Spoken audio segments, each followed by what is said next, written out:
everybody, today we are making Crumble! apple crumble!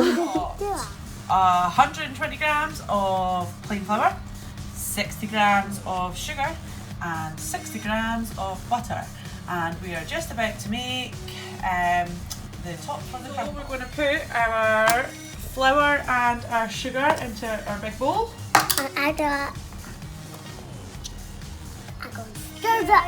And Cameron's found a whisk, so that's what he wants to use.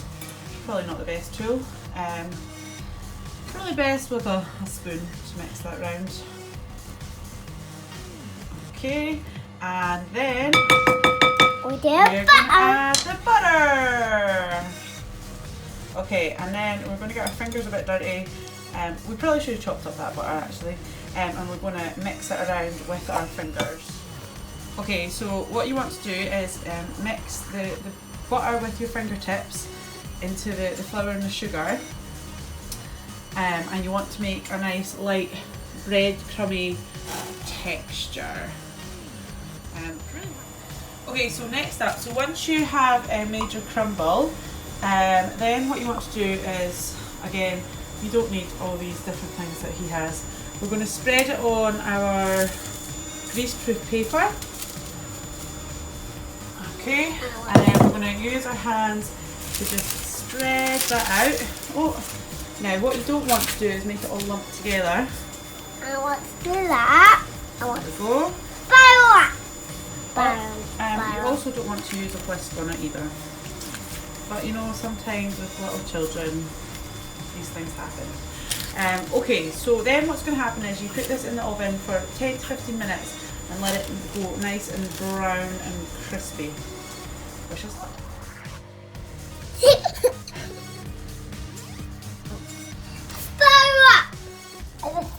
crumble. Yeah, so we're having to peel another apple because somehow our apples disappeared. Don't know how did that happen? Yeah. How did the apple disappear? Where is it now? In your tummy. In your tummy, yeah. So we're having to peel another apple. I thought 2 apples would have done it, but I was just slightly short of 300 grams. Yeah, well, I'll peel you another apple. My goodness. So all in all, we've done 2.5 apples. So I'm just chopping them into little cubes like this. I'm trying to get myself, oh my goodness, yeah, there we go. I might not ever make it to 300 grams. You're not taking my bed! So yeah, so I'm going to peel this. So I'm 10 grams away from 300. It doesn't really matter, I guess. It just means you're going to have less or more of a filling. So I've just taken our crumble out of the oven, and it is, well, it's starting to burn on the outside actually. Not, I'll just let that cool down, and me and Cami are going to make the inside part of the crumble. Okay, so for the apple compote, what we're putting in is you're going to put in a hot saucepan. You're going to put your butter and your we're using brown sugar. The recipe says dairy sugar. You can use caster sugar as well if you don't have any. We've got our 300 grams of apples and 115 grams of blackberries. Again, this is only something that we're adding as an extra. You could just stick to your apples if that's easier. We're going to heat up a saucepan and mix them together till they go to a caramel consistency, and then we're going to add our apples, and then we're going to add our berries. Okay, so you want a nice caramel consistency. Just careful to keep your heat low in case you start to burn it.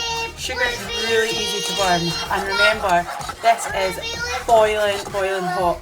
Any kids watching, definitely make sure grown-ups helping you with this bit, okay? We've added our apples, and we're just letting them cook for 3 minutes. Let them be nice and caramelly. Add in a 1/4 teaspoon of cinnamon. Pop that in. And then, can you get out that drawer, please? And I did wood daily. And oh, wait a minute.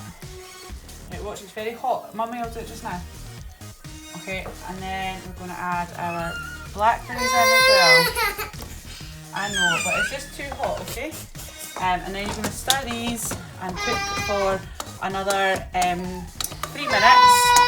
Oh dear, here comes the waterworks. This is when you'll get your lovely red colour from the berries. So just let all that cook down for 3 minutes. Here's what we have just now. The smell that is coming from this pot is delicious, let me tell you. So the recipe states to put a lid on the pot. Oh, can I have the lid please? Thank you. We're going to put a lid on the pot. We'll turn the heat off and let the apples and berries cook with the heat of the pot for another 3 minutes. So now that I've got rid of that one crazy child, I'm going to take the, honestly this smells amazing, the apples and the blackberries. Now ultimately I would have liked to put this in a smaller dish, but I don't have one, so that'll be that. You just want to spread your mixture around your pot and then add on top of your crumble. My crumble's coming out like biscuit, but I'm not sure if that's right or wrong.